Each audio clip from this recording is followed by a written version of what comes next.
सर्वमंगल मांगल्ये शिवे सर्वार्थ साधिके शरण्ये त्र्यंबके गौरी नारायणी नमस्तुते। जय माता दी। आज मैं आपको दुर्गा सप्तशती का 8वां अध्याय सुनाने जा रही हूँ, रक्त बीज वध। मैं अनिमा आदि सिद्धिमयी किरणों से आवर्त भवानी का ध्यान करती हूँ। उनके शरीर का रंग लाल है, नेत्रों में करुणा लहरा रही है तथा हाथों में पाश, अंकुश, बाण और धनुष शोभा पाते हैं। ऋषि कहते हैं, चंड और मुंड नामक दैत्यों के मारे जाने तथा बहुत सी सेना का संहार हो जाने पर दैत्यों के राजा प्रतापी शुंभ के मन में बड़ा क्रोध हुआ और उसने दैत्यों की संपूर्ण सेना को युद्ध के लिए कूच करने की आज्ञा दी।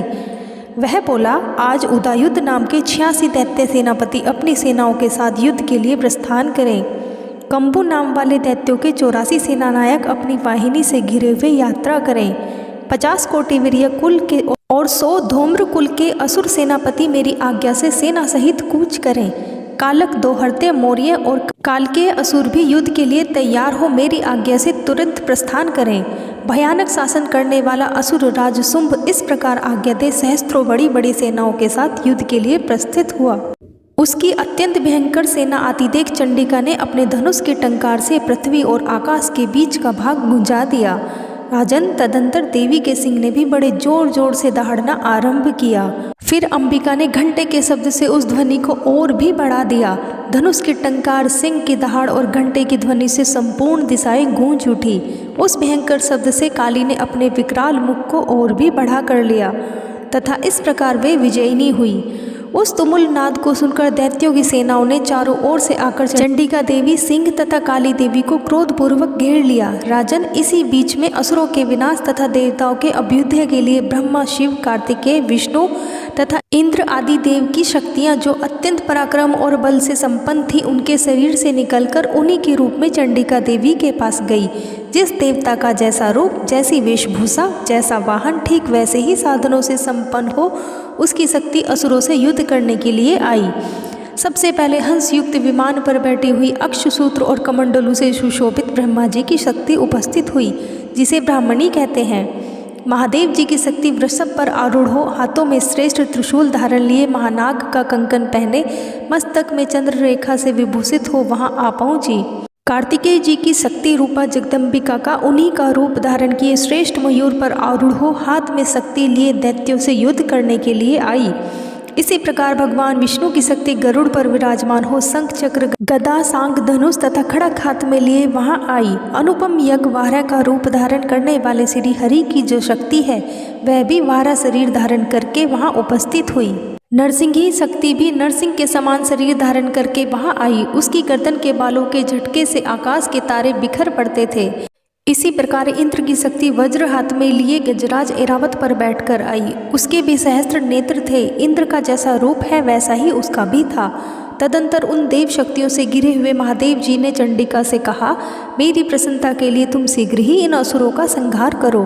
तब देवी के शरीर से अत्यंत भयानक और परम उग्र चंडिका शक्ति प्रकट हुई, जो सैकड़ों गिदड़ियों की भांति आवाज करने वाली थी। उस अपराजिता देवी ने धूमिल जटा वाले महादेव जी से कहा, भगवान, आप शुंभ निशुंभ के पास दूत बनकर जाइए और उन अत्यंत गर्वीले दानव शुंभ और निशुंभ दोनों से कहिए, साथ ही उनके अतिरिक्त भी जो दानव युद्ध के लिए वहां उपस्थित हो उनको भी यह संदेश दीजिए, दैत्यों, यदि तुम जीवित रहना चाहते हो तो पाताल लोक को लौट जाओ। इंद्र को त्रिलोकी का राज्य मिल जाए और देवता यज्ञ भाग का उपभोग करने लगे। यदि बल के घमंड में आकर तुम युद्ध की अभिलाषा रखते हो तो आओ, मेरी शिवाएं योगिनियां तुम्हारे कच्चे मांस से तृप्त हों।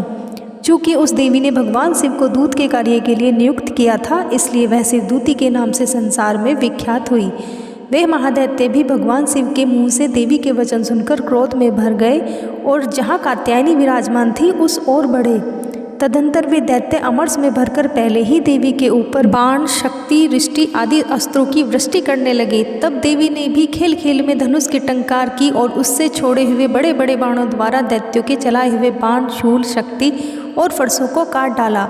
फिर काली ने उनके आगे खड़े होकर शत्रुओं को शूल के प्रहार से विदीर्ण करने लगी और खटवांग से उनका कचुम्बन निकालती हुई रणभूमि में विचरने लगी। ब्राह्मणी भी जिस जिस ओर दौड़ती उसी ओर अपने कमंडलों का जल छिड़ककर शत्रुओं के ओज और पराक्रम को नष्ट कर देती थी। माहेश्वरी ने त्रिशूल से तथा वैष्णवी ने चक्र और अत्यंत क्रोध में भरी हुई कुमार कार्तिकेय की शक्ति से दैत्यों का संहार आरंभ किया। इंद्र शक्ति के वज्र प्रहार से विदीर्ण हो सैकड़ों दैत्य दानव रक्त की धारा बहाते हुए पृथ्वी पर सो गए। वाराही शक्ति ने कितनों को अपनी धुतुन की मार से नष्ट किया और डाढ़ों के अग्रभाग से कितनों की छाती छेद डाली तथा कितने ही दैत्य उसके चक्र की चोट से विदीर्ण होकर पृथ्वी पर गिर पड़े। नरसिंही भी दूसरे महादैत्यों को अपने नखों से विदीर्ण करके खाती और सिंहनाद से दिशाओं एवं आकाश को गुंजाती हुई युद्ध क्षेत्र में विचरने लगी। कितने ही असुर शिवदूती के प्रचंड अट्टहास से अत्यंत भयभीत होकर पृथ्वी पर गिर पड़े और गिरने पर उन्हें शिवदूती ने उस समय अपना ग्रास बना लिया। इस प्रकार क्रोध में भरे वे मार्तगणों को नाना प्रकार के उपायों से बड़े बड़े असुरों का मर्दन करते देख दैत्य सैनिक भाग खड़े हुए। मार्तगणों से पीड़ित दैत्यों को युद्ध से भागते देख रक्तबीज नामक महादैत्य क्रोध में भरकर युद्ध करने के लिए आया। उसके शरीर से जब रक्त की बूंद पृथ्वी पर गिरती तब उसी के समान शक्तिशाली एक दूसरा महादैत्य पृथ्वी पर पैदा हो जाता। महासुर रक्तबीज हाथ में गदा लेकर इंद्र शक्ति के साथ युद्ध करने लगा। तब इंद्री ने अपने व्रज से रक्तबीज को मारा। व्रज से घायल होने पर उसके शरीर से बहुत सा रक्त चूने लगा और उससे उसी के समान रूप तथा पराक्रम वाले योद्धा उत्पन्न होने लगे। उसके शरीर से रक्त की जितनी बूंदें गिरी उतने ही पुरुष उत्पन्न हो गए। वे सब रक्तबीज के समान ही वीर्यवान, बलवान तथा पराक्रमी थे। वे रक्त से उत्पन्न होने वाले पुरुष भी अत्यंत भयंकर अस्त्र शस्त्रों का प्रहार करते हुए वहां मार्तगणों के साथ घोर युद्ध करने लगे। पुनः व्रज के प्रहार से जब उसका मस्तक घायल हुआ तब रक्त बहने लगा और उससे हजारों पुरुष उत्पन्न हो गए। वैष्णवी ने युद्ध में रक्तबीज पर चक्र का प्रहार किया तथा इंद्री ने उस दैत्य सेनापति को गदा से चोट पहुंचाई। वैष्णवी के चक्र से घायल होने पर उसके शरीर से जो रक्त बहा और उससे जो उसी के बराबर आकार वाले सहस्त्रों महादैत्य प्रकट हुए उनके द्वारा संपूर्ण जगत व्याप्त हो गया। कुमारी ने शक्ति से, वाराही ने खड़ग से और माहेश्वरी ने त्रिशूल से महादैत्य रक्तबीज को घायल किया। क्रोध में भरे हुए उस महादैत्य रक्तबीज ने भी गदा से सभी मार्त शक्तियों पर पृथक पृथक प्रहार किया। शक्ति और शूल आदि से अनेक बार घायल होने पर जो उसके शरीर से रक्त की धारा पृथ्वी पर गिरी उससे भी निश्चय ही सैकड़ों असुर उत्पन्न हुए। इस प्रकार उस महादैत्य के रक्त से प्रकट हुए असुरों द्वारा संपूर्ण जगत व्याप्त हो गया।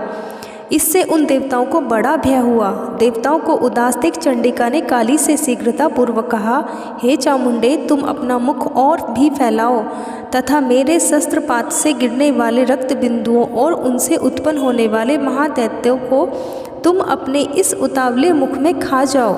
इस प्रकार रक्त से उत्पन्न होने वाले महादैत्यों का भक्षण करती हुई तुम रण में विचरती रहो। ऐसा करने से उस दैत्य का सारा रक्त छिन्न हो जाने पर वह स्वयं भी नष्ट हो जाएगा। उन भयंकर दैत्यों को जब तुम खा जाओगी तब दूसरे नए दैत्य उत्पन्न नहीं हो सकेंगे। काली से यूँ कहकर चंडिका देवी ने शूल से रक्तबीज को मारा और काली ने अपने मुख में उसका रक्त ले लिया। तब उसने वहाँ चंडिका पर गदा से प्रहार किया, किंतु उस गदापात ने देवी को तनिक भी वेदना नहीं पहुँचाई। रक्तबीज के घायल शरीर से बहुत सा रक्त गिरा, किंतु ज्यों ही वह गिरा त्यों ही चामुंडा ने उसे अपने मुख में ले लिया। रक्त गिरने से काली के मुख में जो महादैत्य उत्पन्न हुए उन्हें भी वह चट कर गई और उसने रक्तबीज का रक्त भी पी लिया। तदंतर देवी ने रक्तबीज को, जिसका रक्त चामुंडा ने पी लिया था, व्रज, बाण, खड़ग तथा वृष्टि आदि से मार डाला। राजन, इस प्रकार शस्त्रों के समुदाय से आहत एवं रक्तहीन हुआ महादैत्य रक्तबीज पृथ्वी पर गिर पड़ा। नरेश्वर, इससे देवताओं को अनुपम हर्ष की प्राप्ति हुई और मार्तगण उन असुरों के रक्तपान के मद से उद्यत सा होकर नृत्य करने लगा। इस प्रकार श्री मार्कंडेय पुराण में सावर्णिक मनवंतर की कथा के अंतर्गत देवी महात्म्य में रक्तबीज वध नामक 8वां अध्याय पूर्ण हुआ। बोले जगदम्बे माँ की जय। हे माता रानी, अगर मुझसे कोई भी गलती हुई हो तो कृपा मुझे क्षमा कर देना। हे माँ, मुझे क्षमा कर देना। जय माता दी।